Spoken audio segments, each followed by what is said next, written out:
en contra de ustedes, que se cita a un tal David Bailey, que habla de 3 aspectos del uso de la fuerza de la policía. Parece que es lo mismo, no es exactamente lo mismo, pero vale destacar. Pues, en primer lugar, la policía se caracteriza por tener la capacidad legal de usar la fuerza. Recuerden esto que hablamos de violencia legítima, violencia legal. La capacidad, el poder legal tiene la policía de usarlo, ¿verdad?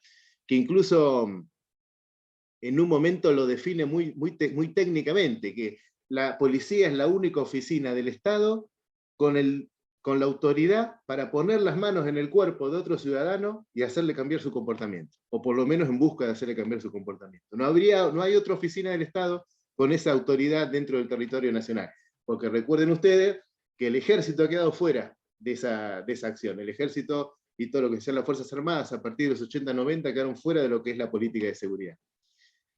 Segundo lugar, lo que nos dice Bailey, lo que hace del policía un funcionario empleado estatal distinto del resto es justamente esto que decíamos, la autoridad para usar la fuerza.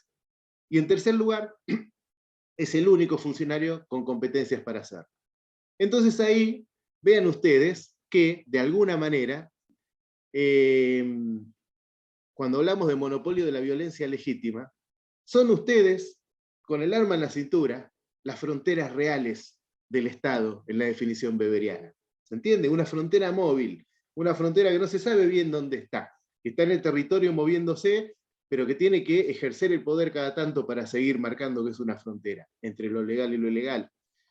Yo les planteaba cuando hicimos la clase presencial el otro día, digo, a veces hay conceptos que quedan muy abstractos, pero piensen esto, justamente un compañero de ustedes nos comentaba que trabajaba investigando grupos de narcotraficantes.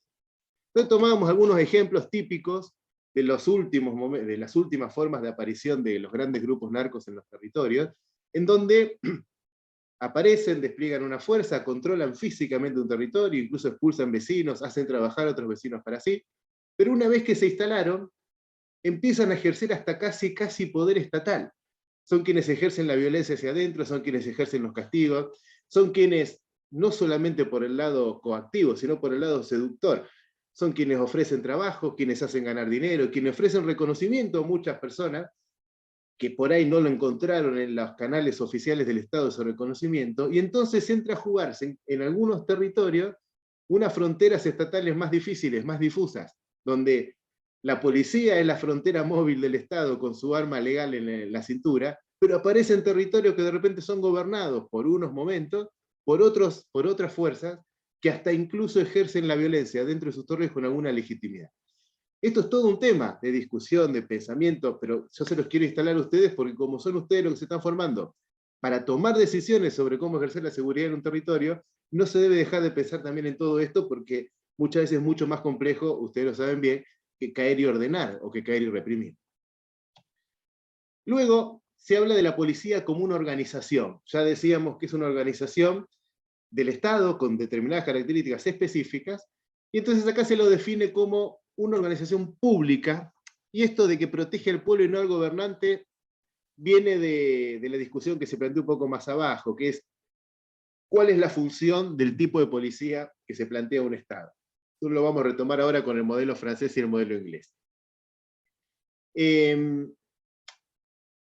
Es una organización especializada que se distingue de otras organizaciones, y lo que la distingue, sobre todo, por ejemplo, de las Fuerzas Armadas, como le decía, es que en la idea clásica militar el objetivo es la eliminación física del enemigo.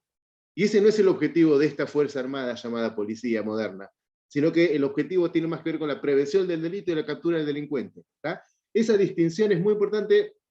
En la Argentina se ha hecho explícitamente hace no tanto tiempo, estamos hablando de 80s y 90s, y que llevada a la realidad es mucho tiempo después, pero bueno, la especialización en lo que es prevención del delito y captura del delincuente separado de lo que es el objetivo clásico militar, que era la eliminación física del enemigo, y es a su vez, y en este camino estamos, una organización profesional. ¿En qué sentido? Que es una organización que actúa o debe actuar bajo los principios de la eficiencia y la transparencia, y que se debe mover por principios de saberes científicos.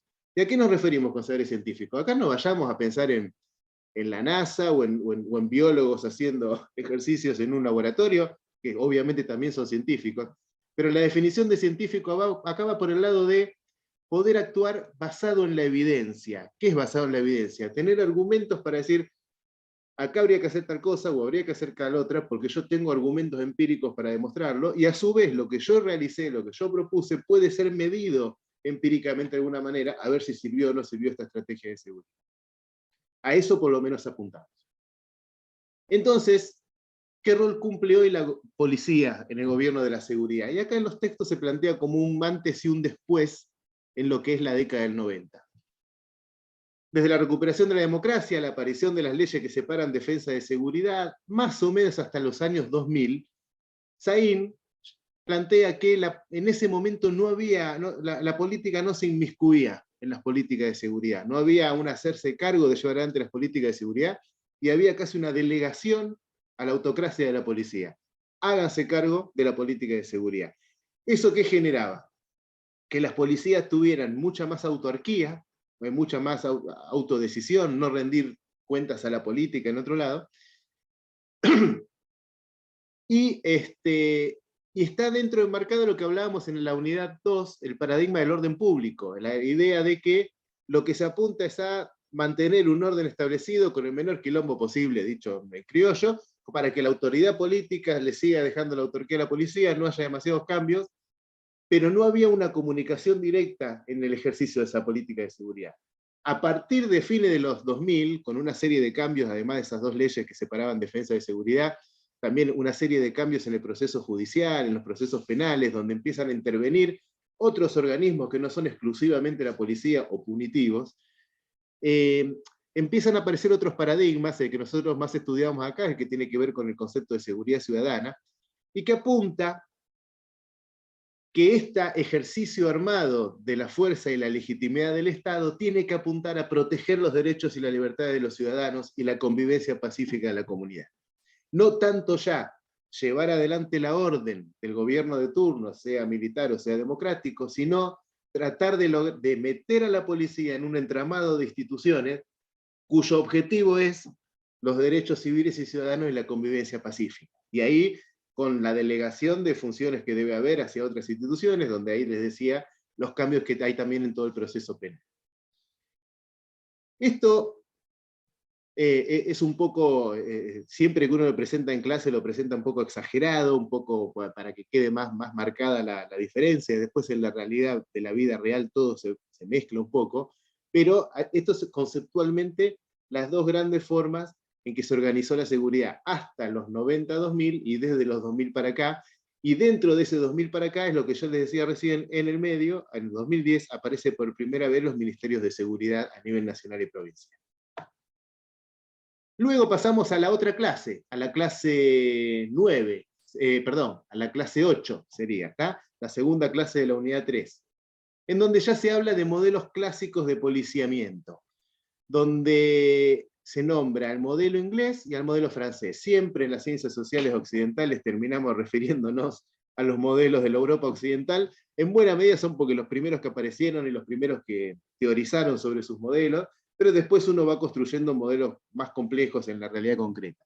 Como les decía recién, se exageran un poco las formas para que se entiendan, pero se habla de dos grandes modelos. El modelo francés pensaba a una policía, o mejor dicho, intentó llevar adelante una policía más bien militarizada, que buscaba cubrir el ancho y todo el ancho del territorio con una extensión como una telaraña, poder pisar todo el territorio. La idea de las cuadrículas policiales nace ahí, la idea de que uno tenga que patrullar toda la cuadrícula policial y hacerse cargo de la cuadrícula nace de ahí, con un sistema totalmente centralizado a nivel nacional de información y vertical, en donde el objetivo de esa policía era mantenerse distante de la sociedad, de la ciudadanía, y poder ejercer el empleo de la fuerza en favor de las leyes que dictaminaban los gobiernos. Esta es la policía que se la conoce como la policía del príncipe, o la policía del Estado, o la policía del gobierno. ¿tá? Y que el objetivo tenía que ver con hacer más efectivas las medidas políticas y el control de la ciudadanía y la rendición de cuentas de la ciudadanía para con el gobierno y para con la policía. Este es todo un modelo. El otro modelo, el modelo inglés, que se desarrolló paralelamente, estamos hablando de fines del siglo XVIII hasta mediados del siglo XIX, el modelo inglés actuó de manera distinta. Actuó de una manera más descentralizada, no tan ordenada desde el punto de vista de las cuadrículas, sino más confundiendo al personal policial con la sociedad civil, buscando una aproximación con la ciudadanía, asumiendo que la ciudadanía podía ser un vehículo de información y también de ejercicio de la autoridad, sin que necesariamente sea de arriba para abajo, sino buscando solucionar problemas puntuales en los lugares. Planteó una tajante separación entre ejército y policía, el modelo inglés. El modelo francés no tanto, por eso se apuntaba más a la policía militar. En el modelo inglés quedó totalmente separado, en Estado y ejército y policía.